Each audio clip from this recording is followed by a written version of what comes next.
Entonces, cuando nosotros estamos trabajando en la NIF 15, tenemos que tomar en cuenta lo que son los servicios de construcción.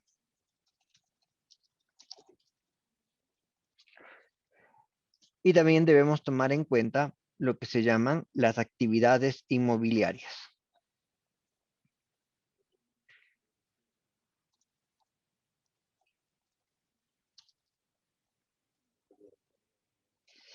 Entonces, ¿cuál es la diferencia sobre todo? Que en actividades inmobiliarias nosotros trabajamos con la norma número 2 de inventarios. ¿Qué quiere decir esto? Que cuando nosotros estamos construyendo una casa es como construir cualquier producto. Vamos a tener un inventario de productos en proceso y vamos a tener el inventario de productos terminados. Convencionalmente, el ingreso se realiza cuando se entrega la casa. Esto era justamente, inclusive bajo la versión de la NIC número 18, ¿no? Y en nuestra clase, en nuestro taller, habíamos visto que cuando existen cláusulas protectivas o restrictivas, el ingreso se reconoce conforme se avanza la construcción.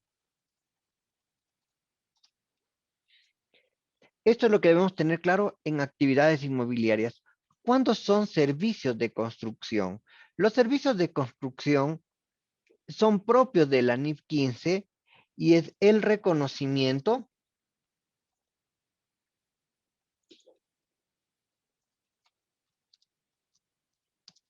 del ingreso conforme el avance del entregable. Entonces, aquí hay muchas situaciones. Por ejemplo, en algunas entidades hay el famoso planillaje. Entonces, yo planillo un avance de obra y me cancelan ese avance de obra. Pero también hay otras situaciones en las cuales me dan un anticipo, yo sigo construyendo y tal vez al final me acaban de cancelar. Siempre hay una situación de un avance entregable que puede ser medido de algunas maneras, ¿no? La medición puede ser por una valoración técnica.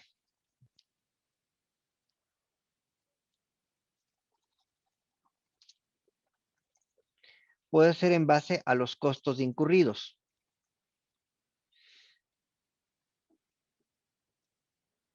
¿Sí? Entonces podemos coger esas como las más básicas para poder analizarlo. Generalmente se utiliza más el de los costos incurridos porque es un mecanismo que me permite dar cierta certeza del avance que nosotros podemos tener.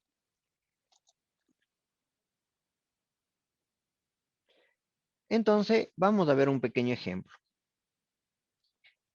Todo nace cuando nos piden una propuesta para un servicio de construcción, ¿no? Por ejemplo, propuesta para la construcción de un galpón.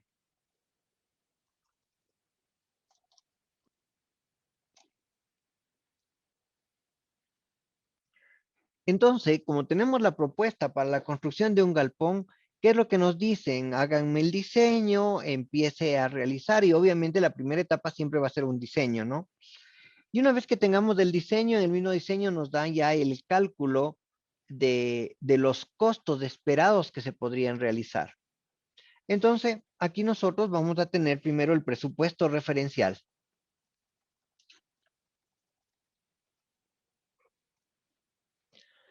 Y en el presupuesto referencial, generalmente los constructores van a tener separado materiales, mano de obra e insumos u otros gastos de fabricación o costos indirectos de fabricación, si utilizamos terminología contable. Y justamente aquí deben empezar a analizar en forma individual cada uno de los materiales. Pueden poner cemento, Pueden poner hierro. Podemos poner, ¿qué podemos decir? Hierro, cemento, bloques, por poner un valor.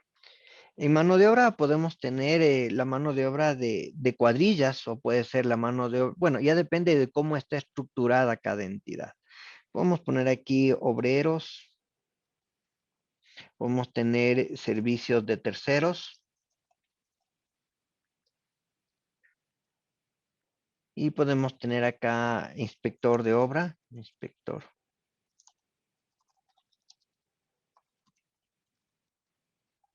Listo. Y en insumos podríamos tener simplemente clavos, podríamos tener, bueno, aquí ya vendría todos los componentes, le ponemos lijas.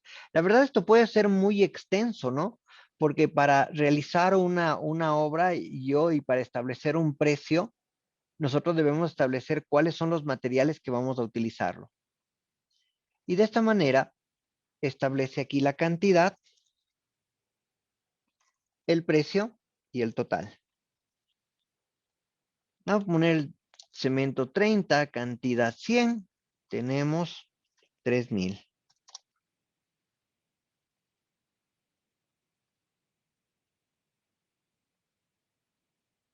Vamos un poquito más para que tenga forma 1000. En hierro pongámosle 500 de 70, por poner un valor. En bloques podemos poner 5000 de 10 centavos. Tenemos 500. Perfecto. Entonces aquí ya tenemos nuestro primer componente.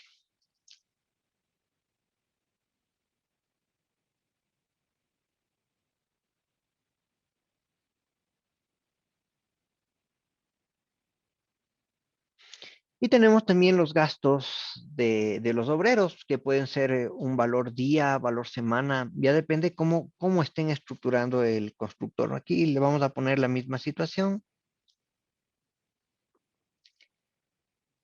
A poner que tenemos 50 obreros que les pagamos $500. Vamos a poner que tenemos 10 servicios de terceros de $200 y un inspector de obra que me cobra $2500. Listo. Y finalmente también podemos tener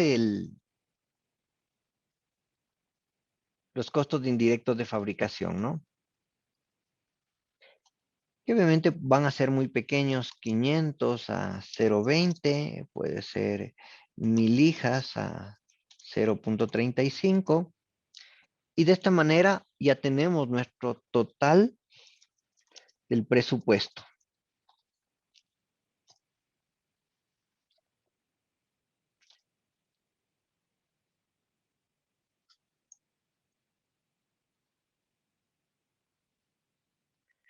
Entonces, cuando se hace uno de estos trabajos, hay algunas modalidades de contratación.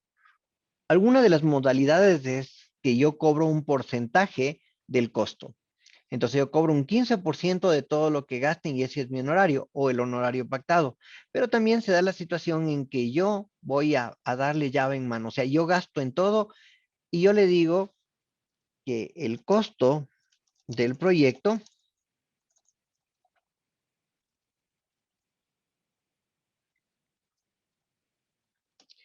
es de 155,000.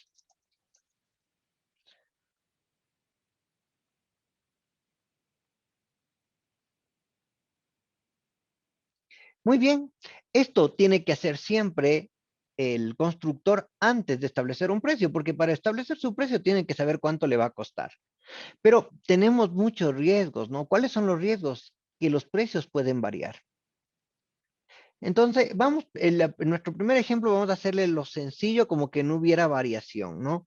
Entonces aquí yo puedo decir que tengo el año 1 y tengo el año 2. Solo ha durado 2 años.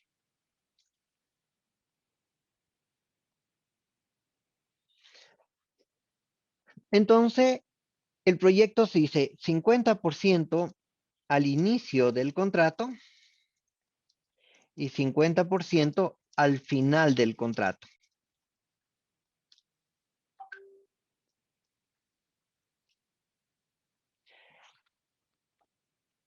Entonces, nosotros, ¿qué es lo que nos damos cuenta? Aquí ya me dan un dinero del anticipo, pero eso no se convierte en un ingreso. Aunque yo haya facturado, nunca va a ser un ingreso.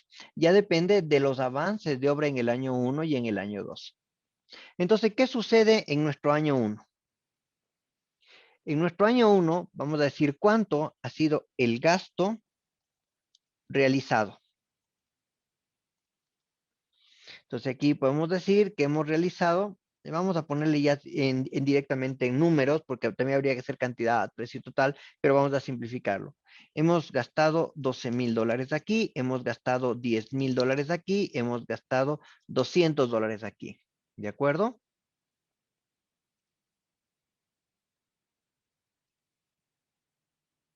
En total, tenemos 22,000. Listo. En mano de obra hemos gastado 12,500, 1,000 y 1,500. Listo. Totalmente igual.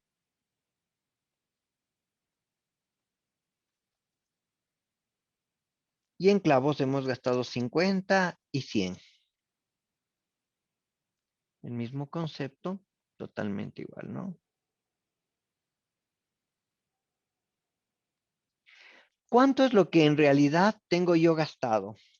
Yo tengo gastado 37,500. En relación a los 95,000, ¿qué porcentaje es? El 39%. Podemos poner en porcentajes y con más dígitos. Y este porcentaje le aplico al ingreso.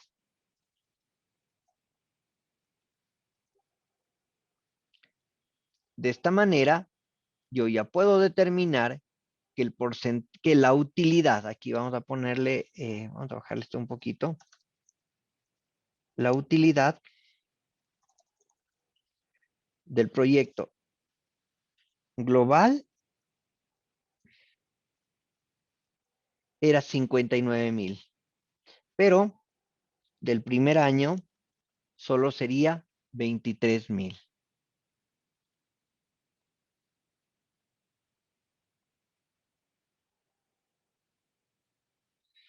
Listo, tenemos el primer año. ¿Qué pasa en el segundo año?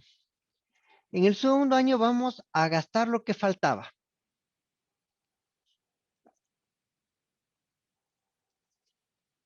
Entonces van a gastar la diferencia, le vamos a poner para que sea exacto, 18, 25, 3, y así empezamos a sacar las diferencias. Muy bien, en este momento nosotros ya terminamos el total de la obra,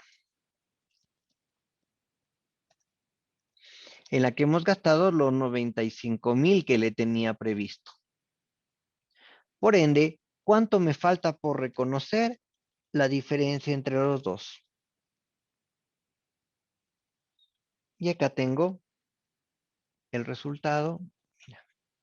De esta manera, ¿qué es lo que estamos haciendo? Reconociendo el avance de obra en cada año. No reconozco al final los 59,000 de utilidad, sino lo reconozco en los dos periodos. ¿De acuerdo? Entonces, eso es la primera etapa. Así sería genial que fuera de sencillo este aspecto. Vamos a poner eh, caso A. Pero en la realidad tenemos un problema. En la realidad los precios suben, o sea, yo no puedo decir que en todos los años los precios siguen siendo los mismos. Entonces nos vamos a hacer el caso B en el que vamos a analizar las variabilidades. Muy bien. Entonces, ¿qué es lo que sucede? Hasta aquí era lo que hemos hecho la propuesta, ¿no? Pero ¿qué sucede en el año 1? En el año 1, nosotros tenemos gastos realizados, pero también vamos a tener un gasto por realizar.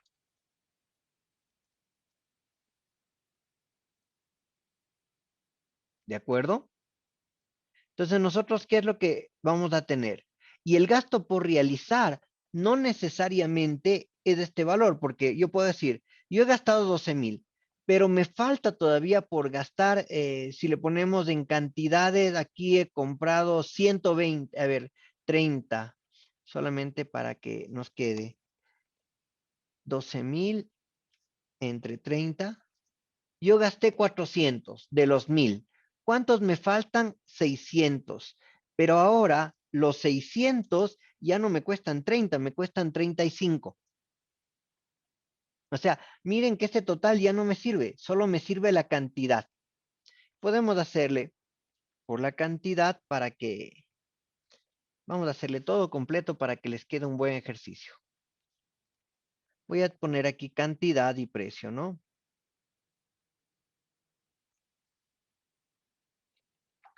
Y aquí tenemos justamente esta realidad. ¿Cuánto es lo que ya he realizado? Y aquí vamos a poner justamente gastos realizados, ¿no? Gastos realizados. Y estos tres le hacemos así, así y así.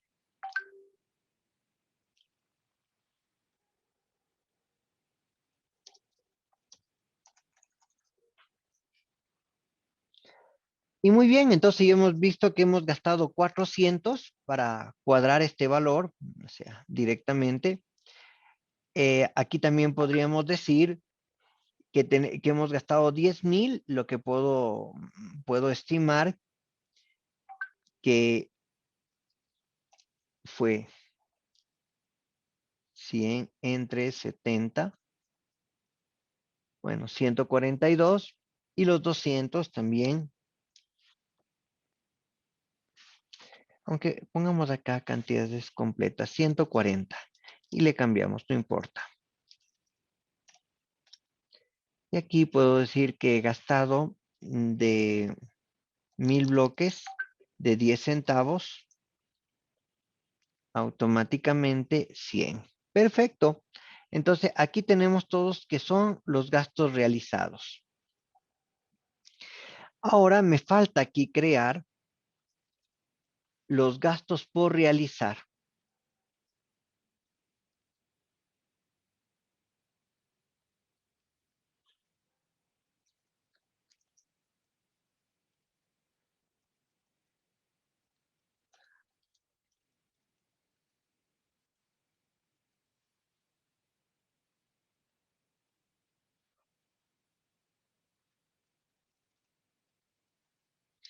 Y yo puedo decir que me faltan en cantidades, pero ojo, también las cantidades pueden variar. Yo estimé 1,000 quintales de cemento, pero ¿qué sucedió? Llovió. Y el momento en el que llovió, automáticamente voy a tener que invertir en más quintales de cemento. Entonces, en ese momento tenemos nosotros, como le digo, ahorita estamos considerando como que no haya cambiado la cantidad que me tocaba todavía realizar, ¿no? Pero puede cambiar la cantidad tal como puede cambiar el precio, 35, 75 y 0,12 centavos, 0,15 centavos. El total,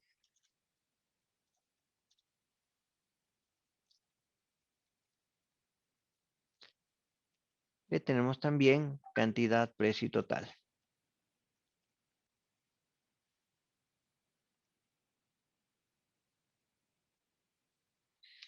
Listo.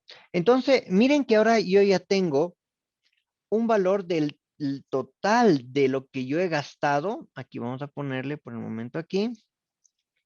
El total de que lo que yo tengo por gastar.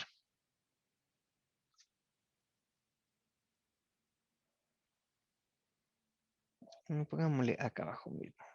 Eso. Y hacemos lo mismo para todos el resto de productos, ¿no? Vamos a ponerle acá, vamos a ponerles en todos unas cantidades distintas para, no importa. De los 50 he gastado 20, que le pagué 500, de los 10 he gastado 5, que pagué 200, y aquí puedo decir que he pagado 1, que eran los 2,500, por poner un valor. Listo. ¿Cuánto me queda todavía por pagar? 35, pero acá ya no sale 500, sino me sale 550 y los servicios terceros me sale a 220. Listo. Y también hacemos lo mismo con el tercero.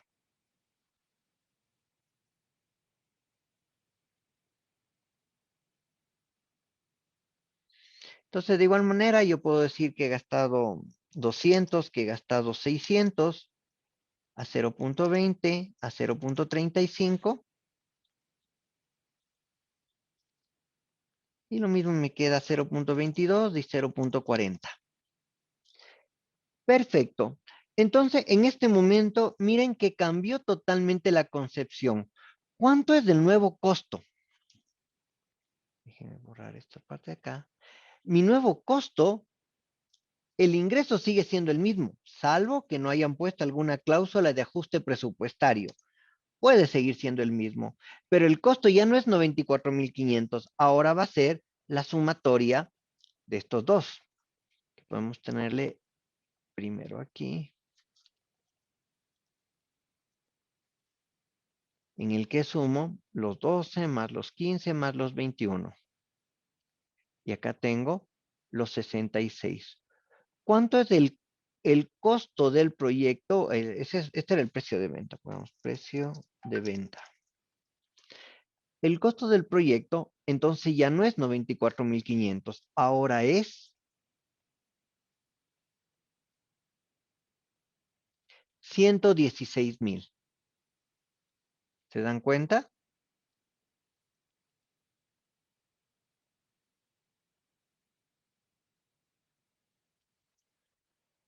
Si yo he avanzado solamente 49.000, ya no considero de los 94, sino del nuevo costo total. Entonces yo puedo asumir que los 49.000 que he gastado representan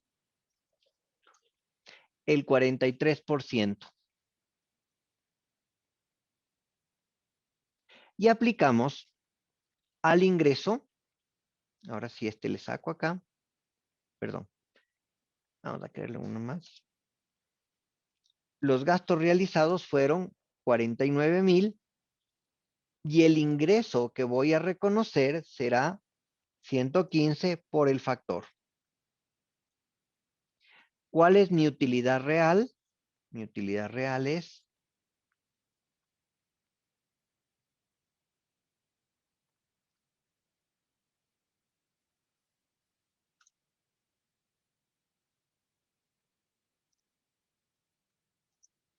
16.000.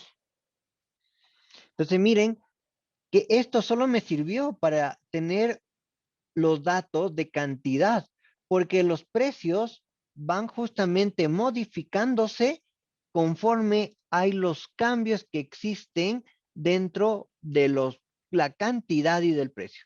Como les digo, aquí hicimos algo sencillo porque consideramos la diferencia entre los dos, ¿no?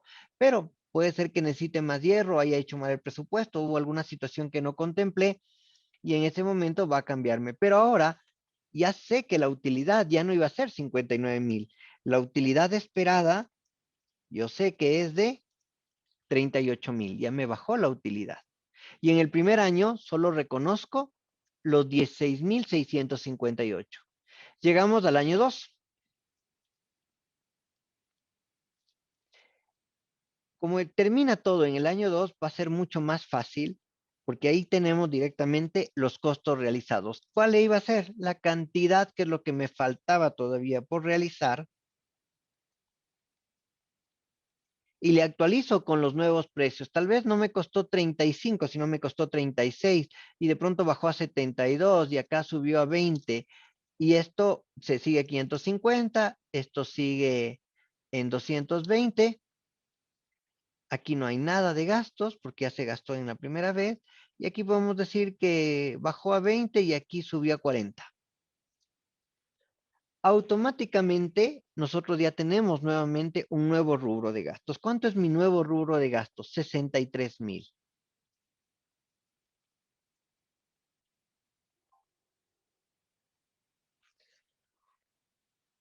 Como ya he terminado, ahora sí sumo el gasto anterior más del gasto de este año. Y ahora sí, ¿cuánto era?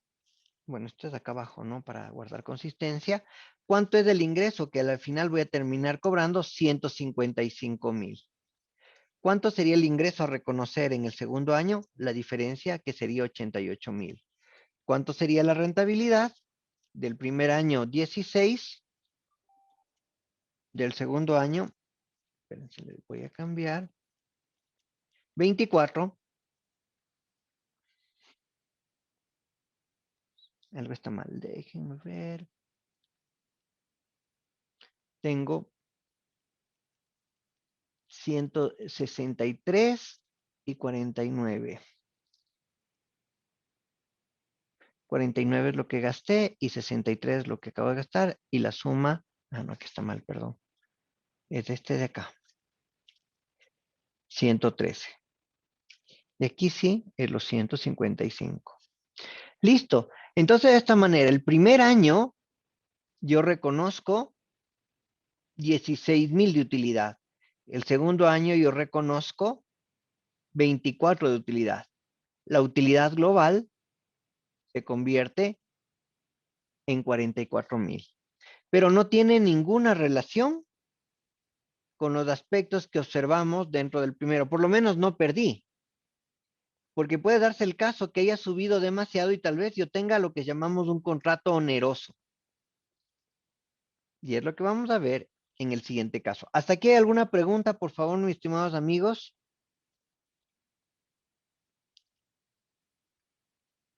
¿Alguna inquietud? Voy a estar atento si alguien me escribe al chat. ¿No? Listo. Vamos a ver qué pasa con el contrato oneroso. Esta es una situación muy interesante. Vamos a poner el mismo caso, ¿no? Nos vamos al caso C.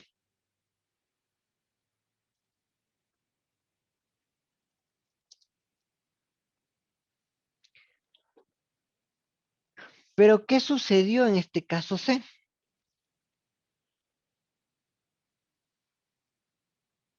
Existió una mala planificación, algo nos equivocamos y me va a tocar volver a invertir los 1,000 quintales de cemento, los 500 de hierro a más de lo que había hecho y voy a tener que poner nuevamente los 5,000 porque se vino abajo todo.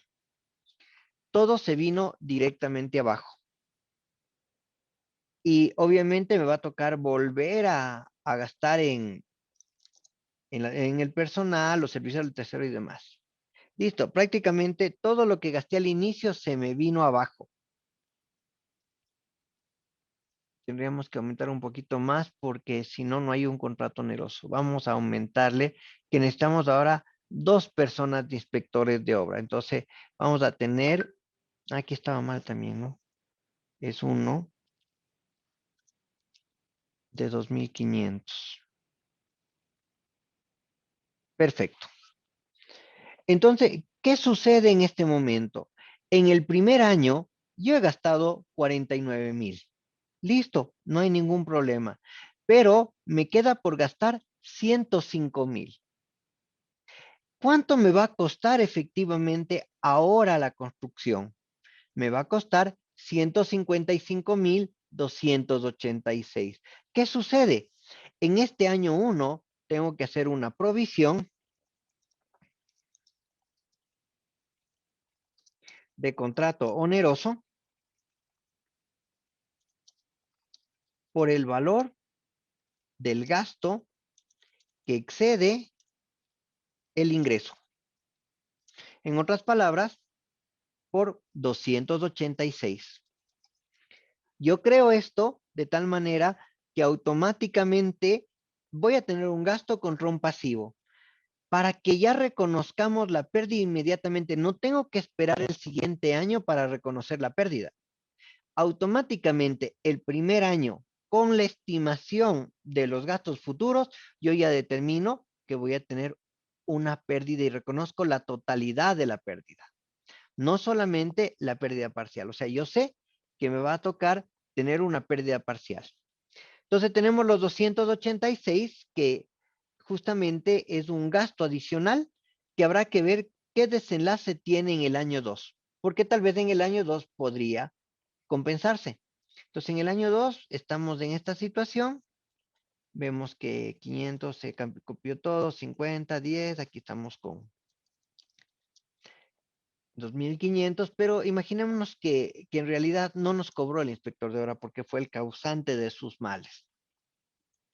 Entonces, automáticamente ya tenemos aquí, a ver, que algo me está fallando, 1500.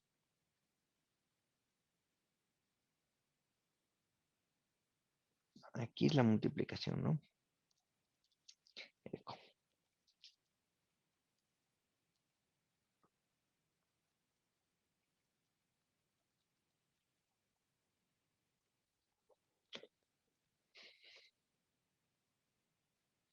Listo, y miren que algo pasó y automáticamente vemos que sí va a haber una pequeña utilidad. Entonces, en el siguiente año,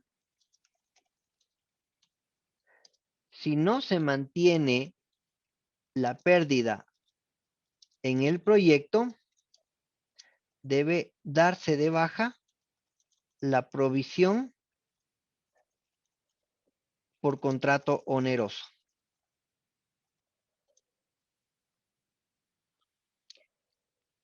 Y esto es más o menos la realidad de todo lo que nosotros estamos haciendo. O sea, hemos visto, primero, si no hay cambios, muy sencillo. Esto es lo más real, va cambiando, debemos llevar un cuadro para llevar un control de cantidad, precio total de los gastos que se realizaron, de los que están por realizarse, y después ya en el año 2 directamente. Estos son más años, tendremos que seguir actualizando. Pero ¿qué es lo que tenemos que mantener? Es un detalle de todos los componentes que tenemos dentro de la construcción. Ese sería el contexto de construcciones. Y esto mismo se aplicaría en el caso que habíamos hablado, que sean actividades inmobiliarias con cláusulas protectivas o restrictivas. Bueno, muy bien, entonces empecemos a hacer un poco el análisis del caso B. Tenemos el caso B, el caso C, que me interesa muchísimo. Me parece, el caso C les va a gustar bastante, si ya lo leyeron, porque ahí se define cómo es el cobro de los contadores en otros países. Me parece muy interesante ver cómo realizan los cobros en otros países, ¿no? Y el caso D, que es simplemente de un poco de costos de financiamiento. Pero vamos con el caso B. ¿Qué es lo que nos dice? Si están todos, por favor, ¿no están viendo? No, no están viendo la pantalla, mil disculpas. De todos modos, ustedes deben tener el material, ¿no? Pero vamos a tratar de analizarlo, ¿no? ¿Qué sucede con estas máquinas? ¿Qué nos dice? Indumatic, productor de máquinas de limpieza, vende sus máquinas de limpieza a varias empresas. Evalúe las obligaciones de desempeño de los siguientes contratos. Contrato A. Promete entregar 10 máquinas de limpieza por un precio de 200,000. El contrato A tiene una cláusula sobre servicio gratuito de reparación y mantenimiento dentro de los 2 años posteriores a la compra. Muy bien, entonces, ¿qué tenemos en el contrato A? ¿Cuántas obligaciones de desempeño existen? Recordemos que este es del elemento 2, ¿no? ¿Cuántas obligaciones de desempeño podríamos encontrar aquí? A ver, ¿quién se anima?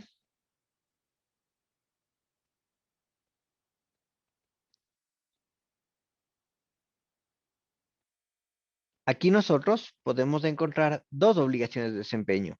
Primero, la entrega de las máquinas y segundo, el valor de la reparación. Entonces, de igual manera, una cosa podría ser la reparación y otra cosa el mantenimiento. Si es reparación y mantenimiento, podría ser una sola obligación de desempeño, pero si la reparación es un tratamiento y el mantenimiento es otro tratamiento, serían tres obligaciones de desempeño que deberíamos considerarlo. El contrato B, Indumatic promete entregar 5 máquinas de limpieza por un precio de 100,000. Sin embargo, Indumatic es conocida por su servicio de atención al cliente y por proporcionar servicios de reparaciones gratuitas por un año. ¿Qué opinamos ahí? También tenemos que analizar que existen dos obligaciones de desempeño. Primero, las máquinas de limpieza. Miren que seguramente no está en el contrato, pero el hecho de que saben que hay una atención al cliente y servicios de reparación gratuitos por un año le convierte en otra obligación de desempeño. Tal vez aquí no hay el mantenimiento, pero sí hay la reparación gratuita. Entonces siempre hay que entender cuál es la amplitud de cada una. Vamos al C. El contrato con el cliente C, Indomatic promete ofrecer 50 máquinas de limpieza por $1.000.000. No se promete ninguna garantía en el contrato e Indomatic generalmente no proporciona ningún servicio gratuito en el país del cliente C. Sin embargo, después de la firma del contrato, Indomatic ofrece un servicio de mantenimiento gratuito al cliente como un bono por su gran pedido. ¿Qué opinan? Bueno, dice luego terminado el contrato, el valor de la garantía es de 2.500. ¿Cuántas obligaciones de desempeño existe?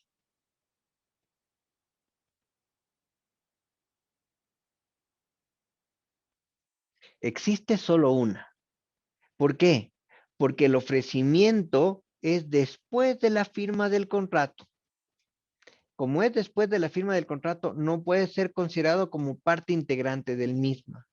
Lo que quiere decir que el servicio de mantenimiento deberá ser considerado como una variable posterior al contrato, no incluyéndole en el contrato inicial. Listo. Ahora vamos al que les quería mencionar. Miren, este me parece interesante. Vamos a leerlo todo para entenderlo, ¿no? Dice, Arista Global es una empresa que proporciona servicios de contabilidad centralizada para corporaciones. Firma un contrato de 3 años con el cliente A. El contrato establece lo siguiente.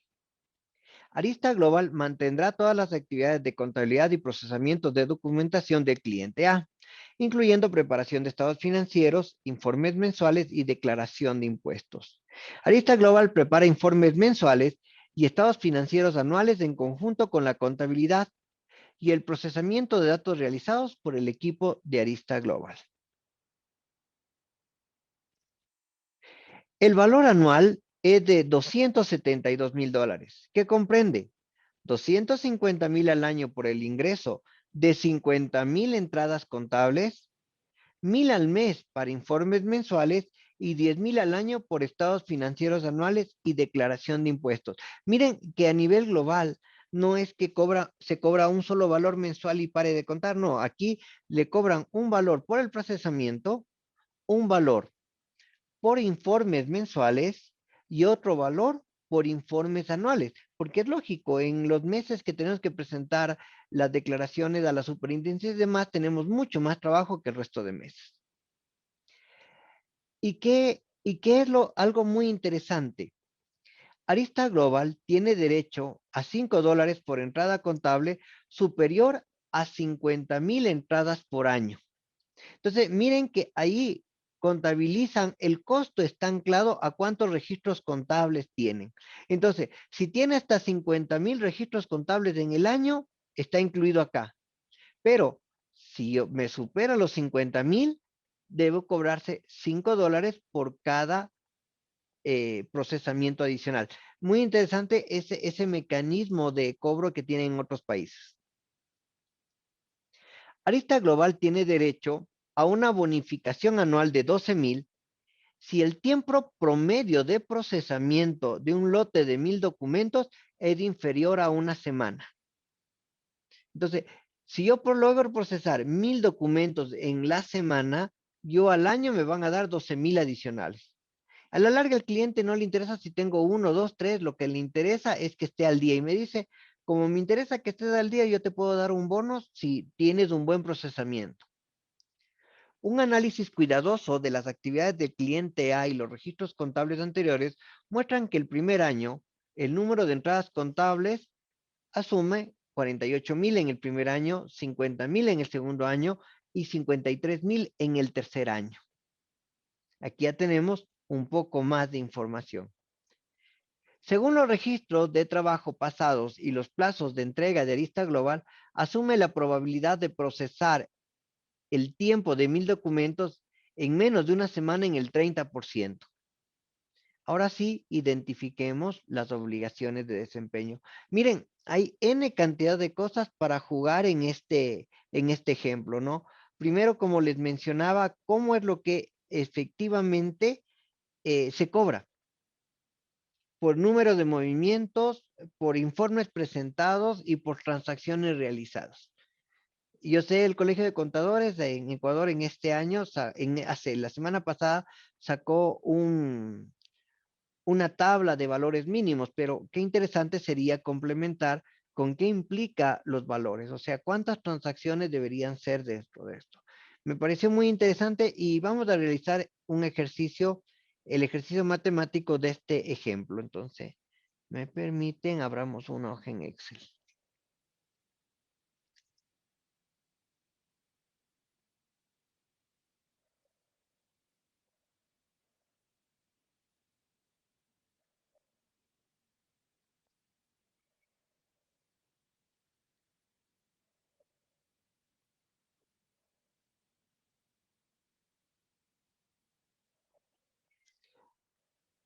Muy bien, entonces vamos a arrancar. Nosotros podemos decir qué obligaciones de desempeño existen. Existe la obligación del procesamiento de datos, la preparación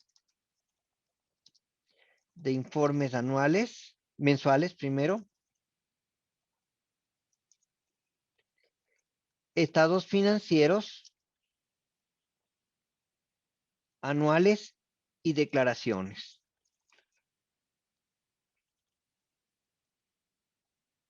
A más de eso, tenemos el bono por procesamiento. Y tenemos también el adicional cuando exceda los 50,000 movimientos. Entonces, empezamos a preguntar, ¿cuántas obligaciones de desempeño existen? ¿5? ¿3? ¿4? Y en realidad, todas estas forman una obligación de desempeño. Esto sería 2 y esto sería 3. ¿Por qué? Porque si no hay procesamiento de datos, no hay informes mensuales. Si no hay procesamiento de datos, no hay estados financieros anuales. Por ende, no puedo considerar en forma independiente cada una de estas obligaciones porque estas obligaciones dependen de la primera. Con esto ratificamos los desempeños independientes. Ahora, ¿cómo deberíamos nosotros determinar el precio de la transacción?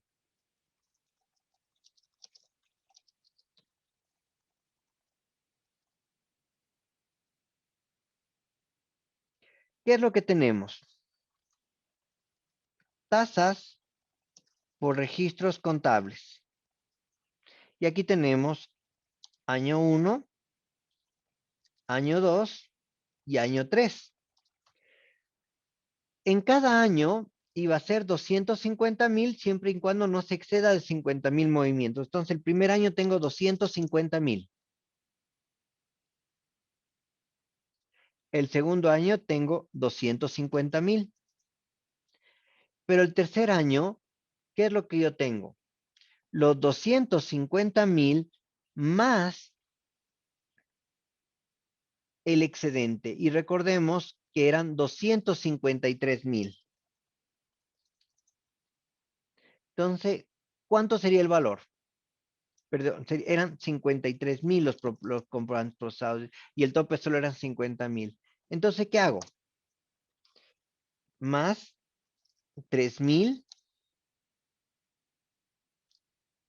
por 5 y esto más los 250,000. Y tengo con esto el primer componente, 765,000.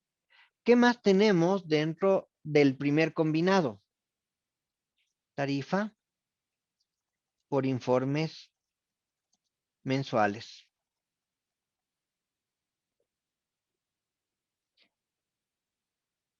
Podemos poner primero tarifa por informes para poner los unos que eran los mensuales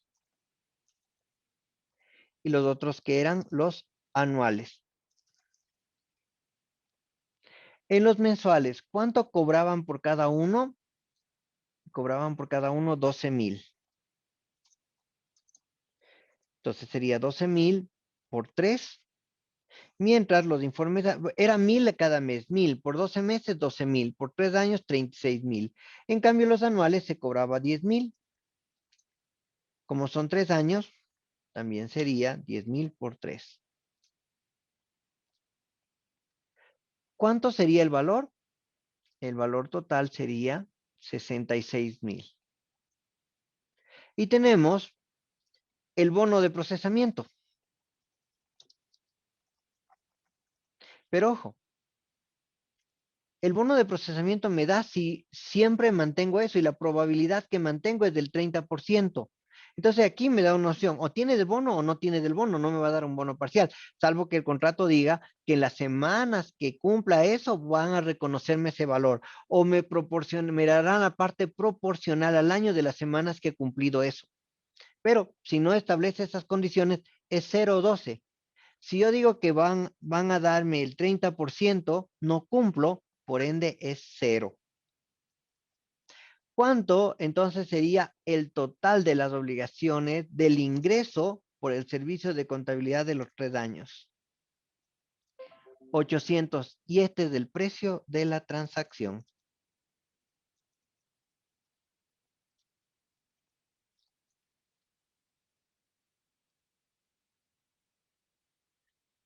Entonces miren que muchas veces hay que analizar justamente si es combinado o no es combinado. Y si es combinado tenemos que considerar el precio de todo. No voy a tratar de definir el hecho de que entrego el balance y reconozco el ingreso. No, estamos hablando de una transacción global porque todo va de la mano. Yo no puedo considerar que los 10,000 anuales de declaración de impuesto a la renta en ese momento no, porque los 10,000 anuales requieren el procesamiento de datos, la presentación de informes mensuales para llegar al anual. Por ende, mi ingreso deberá ser considerado de 831,000 durante los 36 meses del contrato con un reconocimiento de ingresos de 23,000 mensuales.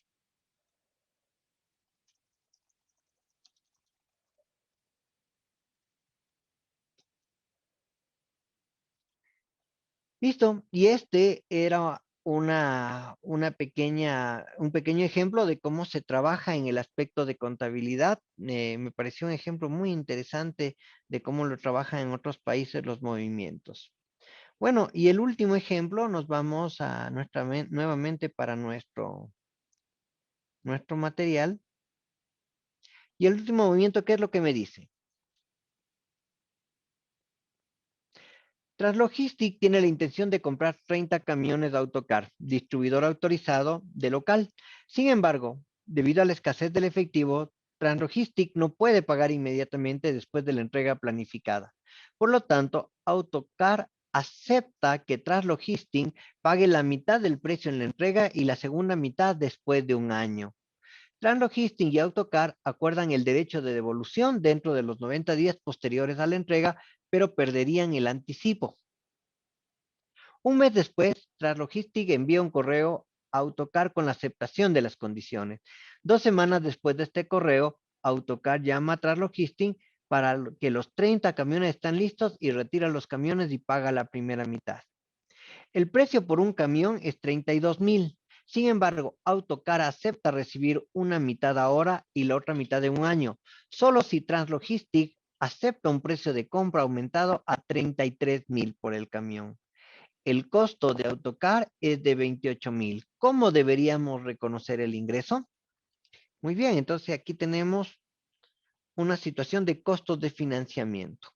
Y vamos a nuestro Excel.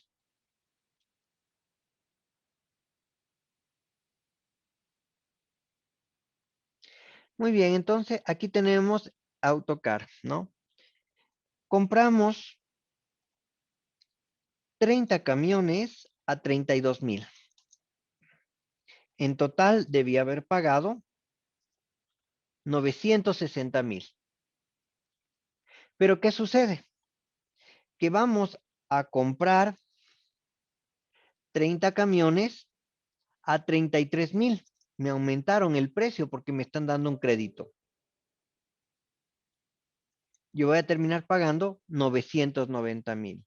¿Cómo reconozco el ingreso y cómo reconozco el financiamiento? Muy bien, yo soy el vendedor, ¿no? No vamos a hablar como comprador, sino como vendedor. Entonces, yo estoy recibiendo el 50%. 860, perdón, de los 990 recibo la mitad, 495. ¿Cuánto es lo que estoy financiando? Verdaderamente, aquí tenemos la diferencia. A ver, esto es 50% de anticipo. ¿Cuánto está financiado? 50% financiado, que sería 495,000. ¿Cuánto sería el costo no financiado? El costo no financiado sería 960 menos 495,000. Por ende, el componente de financiamiento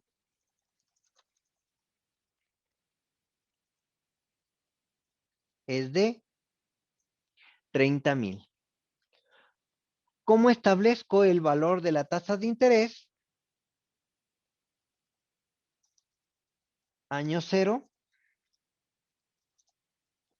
Si pagase de contado, solo pagaría 460,000. Año 1, lo que termino pagando es 495,000. Utilizo un TIR, pero para eso siempre el primero debe estar en negativo. Y utilizo tasa interna de retorno. Igual, la tasa interna de retorno de estos dos valores y me indica que el porcentaje de interés es del 6,45 anual. Y de esta manera hemos encontrado el componente de financiamiento en dicho caso. Listo, mis queridos amigos, entonces creo que hemos hecho un breve recorrido también robusteciendo un poco lo que vimos en la clase principal de la NIP 15. Vimos los contratos de construcción y hemos visto un poco de análisis de cómo considerar los contratos en estas condiciones. Creo que de esa forma terminamos el refuerzo el día de hoy.